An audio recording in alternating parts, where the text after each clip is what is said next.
अस्सलाम वालेकुम।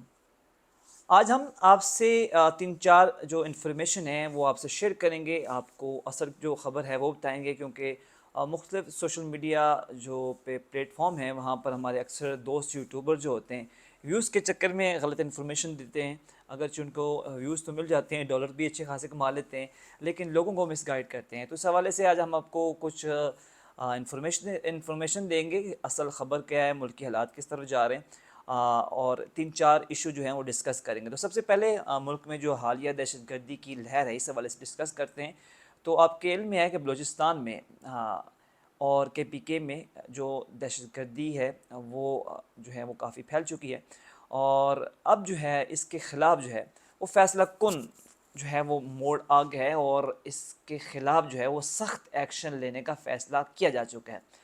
और जो यहाँ पर फ़ितनल ख़वारिज यहाँ पे केपीके में और फ़ितनल हिंदुस्तान जो जो बीएलए है बलूचिस्तान में, इनके ख़िलाफ़ जो है वो ऑपरेशन आपको जो है वो जल्द ही कुछ दिनों में आपको वो नज़र आएगा कि ऑपरेशन हो रहा है। और इस दफ़ा ऐसा ऑपरेशन होगा कि आपको लग पता जाएगा कि जो माजी में ऑपरेशन हुए उससे भी ये ख़तरनाक किस्म का ऑपरेशन होगा। और मुमकिन तौर पर इस तरफ़ा जो है वो चीन और अफ़गानिस्तान की भी हिमायत हासिल होगी। उसकी वजह ये है कि आपके इल्म में है कि हाल ही में वज़ीर ख़ारजा इसहाक़ डार जब चाइना का दौरा करके आए थे, वहाँ पे अफ़गानिस्तान के वज़ीर ख़ारजा भी मौजूद थे और चाइनीज़ वज़ीर ख़ारजा ने हाथ में हाथ डाल के एक जो है वो अहद का जो है वो आपने वो मंज़र देखे होंगे। तो आज इसहाक़ डार ने प्रेस कॉन्फ्रेंस भी की। उन्होंने कहा कि हम कराची से काबुल तक जो है वो रेलवे ट्रैक भी चलाएँगे या पेशावर से काबुल तक जो है वो हाईवे बनाएँगे।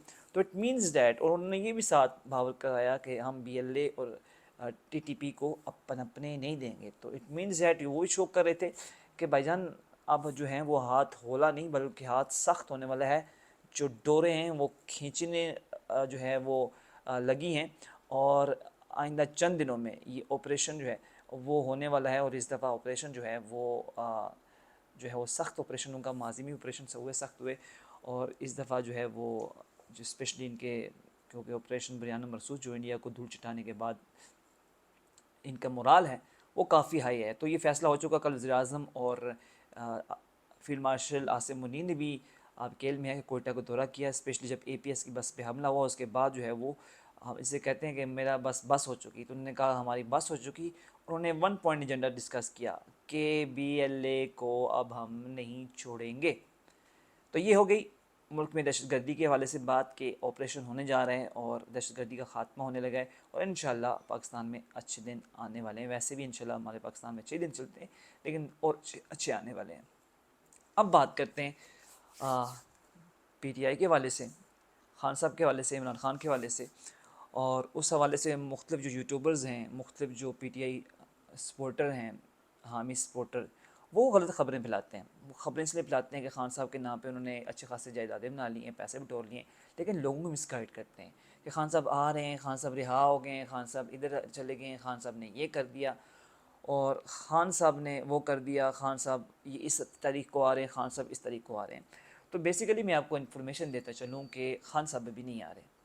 खान साहब के जो हालात हैं, मतलब जो इस्टेब्लिशमेंट के साथ मामलात हैं, वो भी सही नहीं हुए। वो अभी सही नहीं हुए और सुनने में ये आ रहा है, इन्फॉर्मेशन की बुनियाद पे मैं आपसे कह रहा हूँ कि जो लोग कह रहे थे कि ईद से पहले या खान साहब रिहा हो जाएंगे या बाकी लीडर जो है पीटीआई के, जिसमें शाहमद कुरैशी या यास्मीन राशिद या उमर चीमा या एक एजाज चौधरी ये रिहा हो जाएंगे। तो ये गलत जो ख़बर थी वो गलत थी। लोगों को गुमराह किया जा रहा है, व्यूज़ लेने के चक्कर में जो है वो पैसे बटोरने के चक्कर में, डॉलर कमाने के चक्कर में लोगों को गुमराह किया जाता है।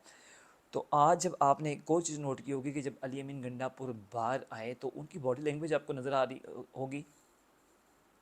सुना है खान साहब ने उनको डांटा भी है और उनकी बॉडी लैंग्वेज ये थी कि डंडे से मुल्क नहीं चला सकते, जो है वो चल सकता। तो इट मीन्स दैट कि आपकी बात अभी बनी नहीं है। लेकिन जो मेरी इन्फॉर्मेशन है वो ये है कि खान साहब जो हैं वो उनके मामलात बने नहीं हैं और स्पेशली उसकी वजह यह है कि जब ऑपरेशन इंडिया पाकिस्तान वार चल रही थी उस वक्त कुछ बयानात ऐसे आए, स्पेशली जो कुछ सोशल मीडिया हैंडल्स थे पीटीआई के, उनकी तरफ से और हो सकता है खान साहब की तरफ से या कुछ निचली क़यादत की तरफ से, वो बयानात सही नहीं थे। मतलब इस्टेब्लिशमेंट को लगा कि वो बयानात सही नहीं थे। तो इस्टेब्लिशमेंट जो है वो जो खान साहब स्पेस बना सकते थे वहाँ से उन्होंने वो भी नहीं बना सके, बल्कि मामलात मज़ीद बिगड़ गए। तो अब जो हैं वो हालात जो हैं वो सुनने में ये आ रहा है, इन्फॉर्मेशन देने वाला बंदा ये कह रहा है, इन्फॉर्मेशन दे रहा है कि खान साहब जो हैं वो ईद के बाद जो हैं वो मिलिट्री कस्टडी में चले जाएंगे, मिलिट्री उनका ट्रायल होगा। ये भी पोलीग्राफिक टेस्ट आपने देखा होगा कि पोलीग्राफिक टेस्ट के हवाले से जो है वो जिक्र किया जा रहा है कि पोलीग्राफिक टेस्ट होगा। तो पोलीग्राफिक टेस्ट खान साहब ने इनकार कर दिया कि मैं नहीं दूंगा। और साथ साथ जो जिस बंदे ने मुझे इन्फॉर्मेशन दी उन्होंने कहा कि ये 24 मई को, एक एग्जैक्ट शायद उसने डेट यही बताई थी, 24 मई को जो बाकी लीडर हैं 9 मई वाले, मतलब जो 9 मई के केस में अंदर हैं, उनके ख़िलाफ़ फ़र्द जुर्म आयद होगी। और उसने ये बताया उसके मुताबिक कि ये जो लोग जा रहे हैं हॉस्पिटल में, स्पेशली उन्होंने शाह क्रेशी की तरफ जो है पॉइंट आउट किया, तो ये इसी वजह से जा रहे हैं कि फ़र्द जुर्म आयद ना हो। ये उसकी इन्फॉर्मेशन थी जो मैंने आपसे शेयर की।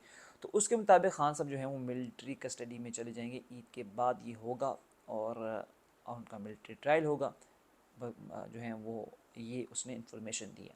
अब ये हो गई खान साहब की बात, पीटीआई की बात। अब कुछ जो यूट्यूबर हैं जिनका मैंने ज़िक्र किया था और सोशल मीडिया जो एक्टिविस्ट हैं, स्पेशली उन्होंने जो ऑपरेशन बनियाना मरसूस या इंडिया पाकिस्तान जंग के दरमियान कुछ ऐसी बातें की जो नहीं करनी चाहिए थी, उनके ख़िलाफ़ जो है वो घेरा तंग हो रहा है। कुछ दिन पहले ख़बर भी थी कि उनकी लिस्टें बन चुकी हैं, तो उनकी लिस्टें वाकई बन चुकी हैं, लिस्टें बन चुकी हैं, उन पे जो है वो नंबरिंग कर ली गई है और उनके ख़िलाफ़ जो है वो अब जो है वो उनका तिया पांचा मतलब जिसे हम कहते हैं सख्ती जो है वो मज़ीद आ जाएगी। क्योंकि पहले भी सख्ती थी, एक नरम तो नहीं थे, पहले भी सख्ती थी, लेकिन अब जो है वो सख्ती जो है वो अखीर वाली सख्ती होगी। उसकी वजह ये है कि जो आपने जो इस्टेब्लिशमेंट ने सपोर्ट हासिल करनी थी, स्पेशली ऑपरेशन बनियाना मरसूस के बाद उनने काफ़ी स्पेस जो है वो गेन की है।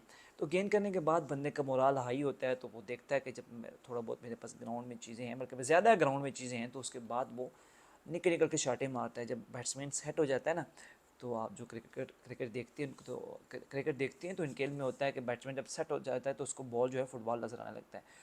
तो अब जो वो लोग जो सोशल मीडिया पे थे, जिसमें इमरान रियाज हो गया वो बाहर बैठा हुआ है, इसी तरह वो आफ्ताब इकबाल है या शहबाज गिल है, सदीक जान है या कुछ और लोग हैं, तो इनके ख़िलाफ़ जो है वो घेरा तंग किया जा रहा है। और इनके ख़िलाफ़ इनकी लिस्टें भी बन चुकी हैं। कुछ और लोग भी हैं ट्विटर पे हैं जो इस अलावा मुख्तलिफ मीडिया प्लेटफॉर्म यूज़ करते हैं, तो उनकी लिस्टें जो हैं वो बन चुकी हैं और इनके ख़िलाफ़ जो है वो एक क्रैकडाउन होने लगा है।